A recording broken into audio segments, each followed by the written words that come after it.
Welcome back to Werewolf Whispers, my beautiful pack family. I have something absolutely electric for you today that's going to make your wolf hearts race. Picture this. What happens when the most feared alpha in 3 territories stumbles bleeding into a lowly Omega healer's sanctuary and laughs when she says she can fix him? Today's story is pure fire. We're diving into I Can Fix This, a tale where our wounded ex-soldier Alpha Rafe meets Celine, a healer hiding secrets that could shatter everything he believes about power, destiny, and the moon goddess herself. This isn't just enemies to lovers, pack. We've got fated mates who fight their bond, a hidden bloodline that shouldn't exist, an Omega with powers that make alphas kneel, and a transformation so stunning it literally makes the forest sing. Get comfortable because this 7-chapter journey has everything. Steamy mate bonds, ancient prophecies awakening, golden wolves that glow like starfire, and an alpha who goes from laughing at our girl to never being able to look away. Trust me when I say the moment she places her glowing hands on his chest and whispers, "I can fix this," you'll be as captivated as he is. So grab your favorite drink, settle in, and let's discover together what happens when a broken alpha meets the one Omega powerful enough to heal not just his wounds, but his soul. Chapter 1. Rain spattered the broken sign of Luna's remedies, barely visible in the dim light. Inside, soft candle glow flickered over jars of healing balms and tinctures. It was quiet, safe, until he stumbled in. Alpha Rafe Blackthorn, wounded, ex-soldier, dominant pack leader, crushed through the door, blood soaking through his leather jacket, a jagged slash across his forearm. He snarled, pain twisting his features. The Omega healer, 24-year-old Celine Rivers, looked up from her herbs. She'd heard the legends, Alpha Rafe, feared across 3 territories. But tonight he was broken. Vulnerable. He laughed at her nerves. "You? A healer, little Omega? I don't need soft hands." And then he passed out. Heart pounding, Celine crossed the room in 3 strides, placing her hands on him. Warm. Broken. A flicker of magic sparked between them, something old. Her wolf surged, recognizing him instantly. But she stayed professional, binding the wound, chanting low. His ragged breathing eased, but when he opened his eyes, gold met silvery blue. Fated mate. Celine didn't want it. She'd spent her life hiding her gift, hiding her wolf inside a healer's gentle mask. Rafe's eyes widened. He closed them again, pushing away her hand. "Mistake, you mustn't. I'm Alpha." Celine pressed a cloth to his arm. "You need help." "I don't need you." His words struck her like claws. Omega healing meant nothing if she couldn't break through his defenses. He rose abruptly, ignoring the wound. He limped to the door. "I can fix this," she whispered, loud enough for him to hesitate. He paused, hand on the doorframe. "You think you can fix me?" He laughed again, dismissive. Then a howl shattered the night, his pack outside, drawn to the scent of blood and her. Rafe's eyes darted back inside. Celine's breath caught. The pack recognized her also. Inside, power hummed beneath her skin. She inhaled deep, smelling pine and leather, adrenaline and something centuries old. Her body thrummed with magic. She stepped toward him. "I'm not leaving you." He shook his head. "You're human." Omega healing, nothing against an alpha's wound. But his wolf clawed at him. The mate bond crackled. He slumped, overwhelmed. Celine guided him to a battered love seat by candlelight and tended the wound.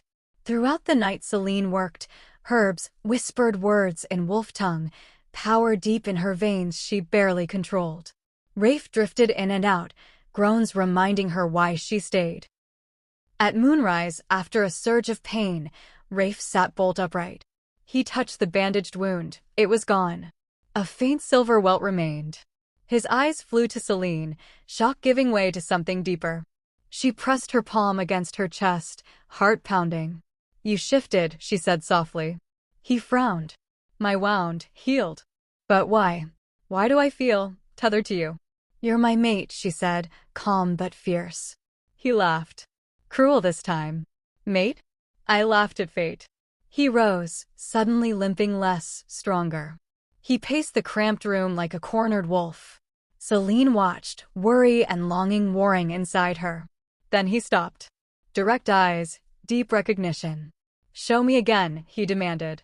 Celine hesitated, but placed her hand on his chest. Power flared, silver light pulsed from palm into him. He gasped, falling back against her. In that moment, he couldn't look away. As the candles sputtered, the distant howl changed to anger, confusion. "Healer Omega, mate, fix this," he murmured. Outside, the pack scratched at the door, their growls low but insistent. He realized then, he couldn't reject her bond. He couldn't ignore the pull. And the pack, they wouldn't stay quiet much longer. Chapter 2. The growls outside grew sharper. More wolves. More pressure. Celine stiffened as the air shifted. Her small healer's hut, usually a haven of herbal warmth, now throbbed with an invisible current of challenge and dominance. Rafe stood halfway between her and the door, his wounded body steadier now, thanks to her touch. But his aura flickered, unsettled. He was alpha, yet something rattled his command. "They're waiting for me to explain why I haven't torn this place apart," he muttered. Celine folded her arms, swallowing the quake in her voice. "Then don't explain. Let them wonder." He looked at her like she'd grown fangs. "You don't get it," he said. "They'll smell your scent on me. They'll sense this." His hand hovered near her but didn't touch. "They'll know you healed me with something no Omega should have." "I didn't ask for this bond," Celine whispered. "But I won't apologize for it either." He moved closer, towering over her. "What are you?" The question should have chilled her. Instead, it grounded her. "I'm an Omega. I'm a healer. I'm your mate." The words cracked something in her, a power that trembled just below her skin. And maybe the moon goddess didn't get it wrong. Rafe inhaled sharply, gold flashing in his eyes. But before he could speak, the door creaked open. In stepped Alaric, Rafe's beta. Cold eyes. Scent of suspicion. He scanned the room, nostrils flaring. "You left the pack border. For her?" Rafe's shoulders squared. "I was injured." Alaric's gaze slid to Celine. "And you trusted an outcast Omega to heal you?" "Rafe, you can't seriously believe." "I'm fine now," Rafe growled. "That doesn't explain the mate scent radiating from this place," Alaric snapped. "She's marked you." Celine stepped forward. "He marked me too." Both men turned toward her. "No mark," Alaric said, voice curling with disbelief. "Not on the skin," Celine said, eyes locked on Rafe. "But something deeper. The bond lit up when he touched me." Silence. Rafe broke it, voice like low thunder. "Get out, Alaric." The beta flinched, eyes narrowing, but obeyed. He stepped out the door, jaw clenched, and disappeared into the woods. Rafe turned back, tense. "Now the whole pack will know." "I thought you didn't want them to," Celine said, heart hammering. "I didn't. But it's too late now." He moved toward her. Not in rage, but something slower. Hungrier. "You healed a wound that should have killed me," he said. "Even our best shamans couldn't. And I felt something when you did it." He reached up, brushing a strand of her hair back. "I felt like I belonged somewhere again." She blinked. "No one said that to me before," she murmured. "I haven't said it to anyone," he answered. Their bodies were inches apart. The bond thrummed like a living thing. His lips grazed her forehead. And then the sound shattered everything. A scream, raw, feral, echoed from the treeline. Rafe's head snapped up. "They're under attack." "Who?" Celine asked, chest tight. "My pack." Before she could respond, he shifted. Fur erupted from skin. Bones cracked. His alpha form exploded into being, black as midnight, towering and powerful. She stumbled back, stunned. Then he turned, eyes locking with hers even in wolf form. And he bowed his head to her. The pack had never seen their alpha submit. But she had. He leapt into the night, vanishing into the trees. Celine didn't wait. She grabbed her satchel, stuffed it with tinctures, and ran after him barefoot. Her wolf pulsed beneath her skin, screaming to come out. She had never shifted. Never dared. But tonight, something was changing. Her mate was in danger. And she could feel claws beneath her fingers. The forest blurred around her. The scent of blood, ash, and fury choked the air. She found them near the clearing. Rafe and his warriors, surrounded by snarling rogues. Outsiders. One of them was already down, Milo, the young Gamma, bleeding from the leg. She dropped to his side without hesitation. "I can fix this," she whispered. Rafe growled from across the battlefield, but it wasn't rage. It was fear. "Celine, stay back." But it was too late. Her hands glowed. Silver light. Pure, pulsing. Rogue Wolf stumbled back in confusion. Her power shimmered like a shield. Milo's bleeding stopped in seconds. He gasped as strength returned to his limbs. "She's a goddess," one of the pack whispered. Rafe's golden eyes locked onto hers. And in that second, the battlefield tilted. His mate wasn't just a healer. She was a weapon. A prophecy. Celine stood, the glow fading from her hands, but not from her eyes. "I'm not your weakness," she said softly. "I'm your second chance." Leaving her standing in a room full of warriors, secrets, and maps that meant nothing without him. That night, a dream woke her. A woman stood in the woods, cloaked in moonlight. Her face was blurry, her voice ancient. "Bloodline of light," she whispered. "Bound to Alpha. Born of healer. Marked by prophecy." Celine reached out. "Who are you?" The woman smiled sadly. "You are the key. And the lock."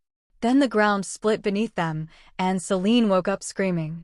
Rafe burst through the door a second later, shirtless, hair wild, weapon drawn. "Celine." She sat up, sweating, shaking. "A dream. A vision, I think."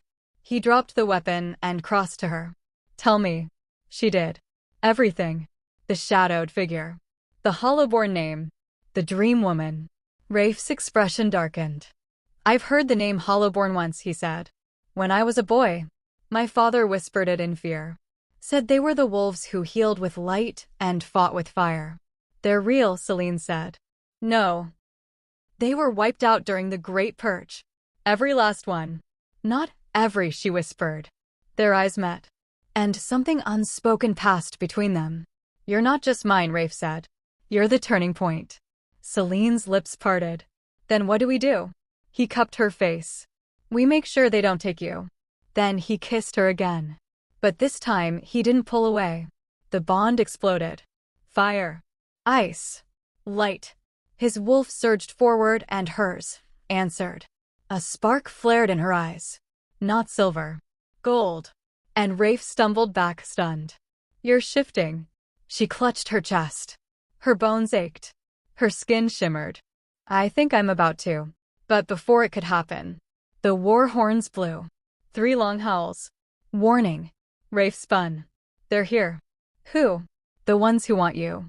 He turned to her, alpha instincts fully ignited. "Stay here. Lock the door. Don't come out." "No." "Celine." "I'm not your weakness," she said, rising to her feet. "I'm your war." Then the light behind her eyes surged, and the Hollowborn blood awakened. Chapter 5. The horns echoed through the hills, long and low, like wolves crying across the void. Celine stood in the center of Rafe's room, backlit by moonlight and firelight alike, her breathing shallow, chest rising and falling as something ancient stirred inside her. Her skin tingled with electricity, the mate bond humming in her blood like it had been waiting for this moment. Outside, chaos erupted. Wolves shouted. Metal clanged. The scent of enemies, sharp, bitter, wrong, hit the walls like a curse. And Celine, she burned.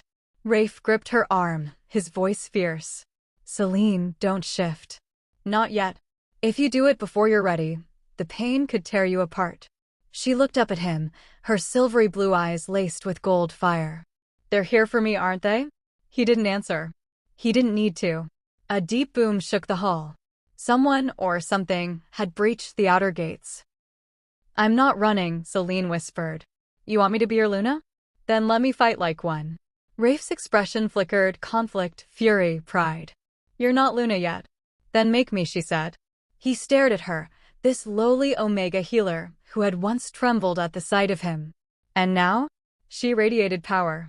With a low growl, he pulled her into a kiss so brutal and breathtaking that the bond snapped tight like a chain between them. When he pulled back, his voice was hoarse. When this is over, I will.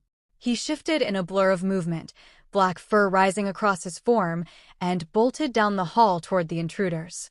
Celine turned to her satchel. Herbs. Salves. A silver knife. And then her hands burst into light. It was time. The intruders weren't rogues.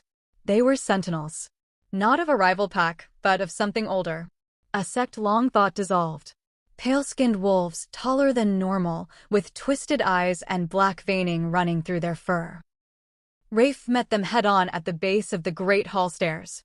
Alaric fought at his side, blood already painting the stones. Celine arrived moments later, light blooming from her skin like fireflies in a storm. One of the creatures turned toward her. There she is.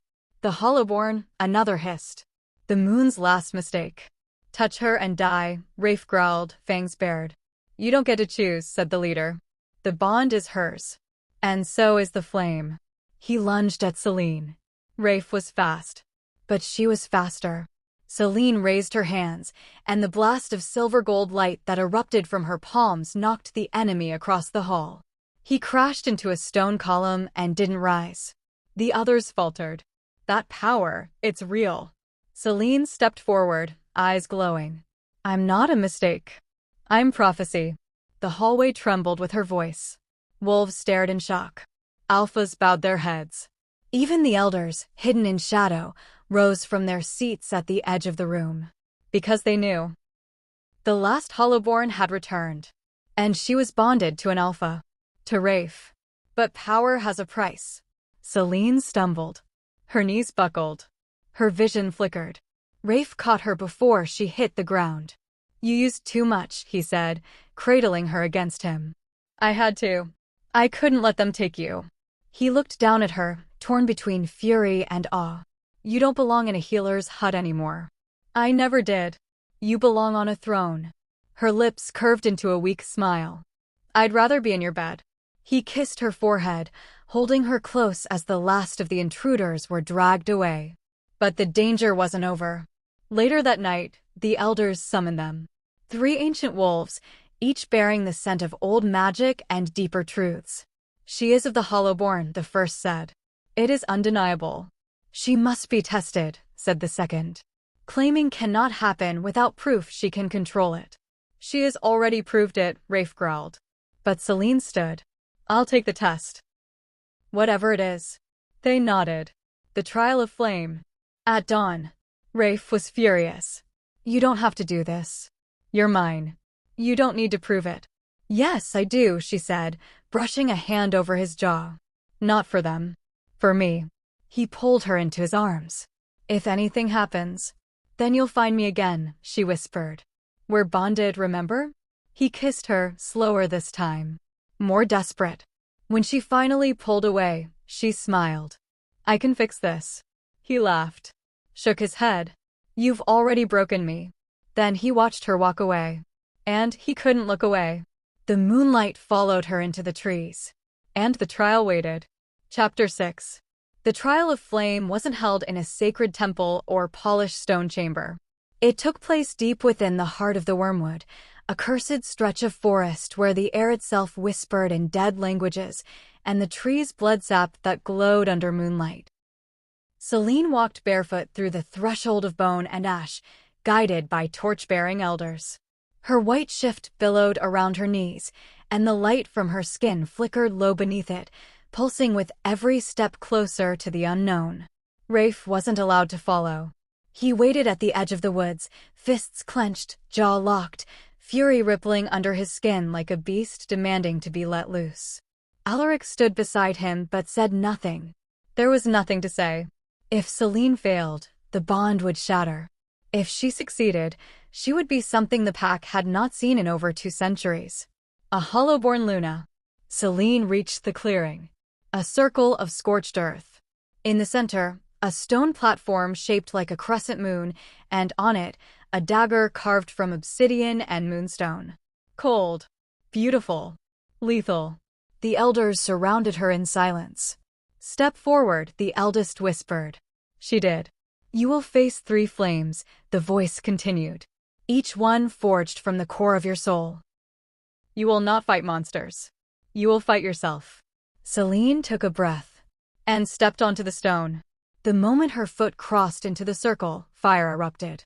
Not literal fire, but light, memory, pain. A vision surrounded her. Her as a child. Alone. Curled in a corner of the healer's den. Crying as her mother vanished into the forest, never to return.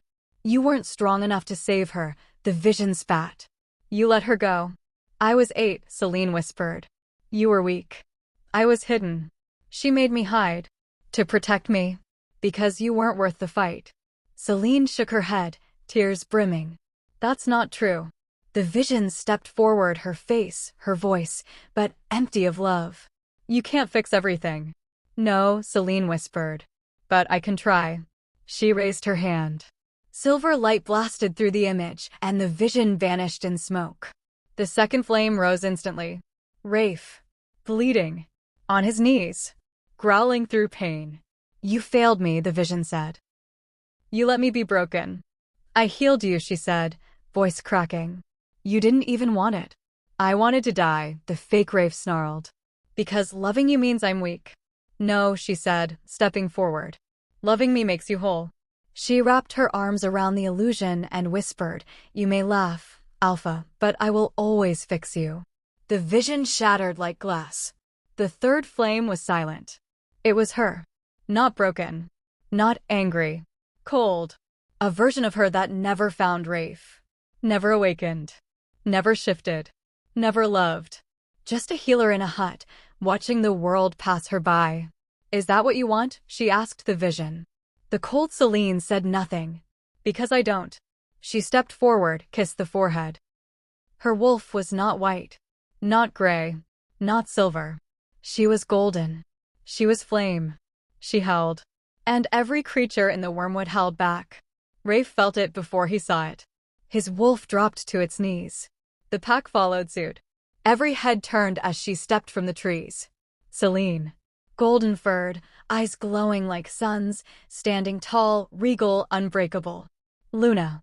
He shifted back to human, barely holding himself together. She approached him slowly.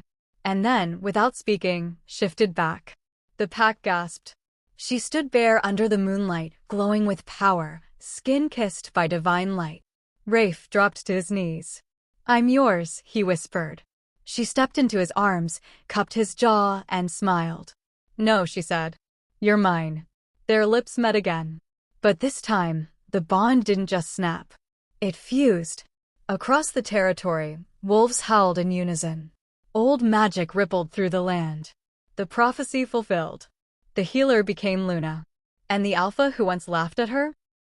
He could never look away again. Chapter 7, Epilogue. 3 moons later, the wormwood bloomed. Where once the land had been cursed, strangled by shadow and fear, golden wildflowers now danced beneath sunlight. The trees no longer whispered in dead tongues. The pack said it was her presence. Her power. Her bloodline. But Celine didn't think of herself as divine. She thought of herself as finally whole. The great Luna ceremony had come and gone, but its fire still lived in the hearts of the pack. They called her the Flameborn, the Lightwalker, the last Hollowborn. But to Rafe, she was simply Celine, the healer who'd stepped into his broken life and dared to fix more than just his wounds. She'd fixed his soul.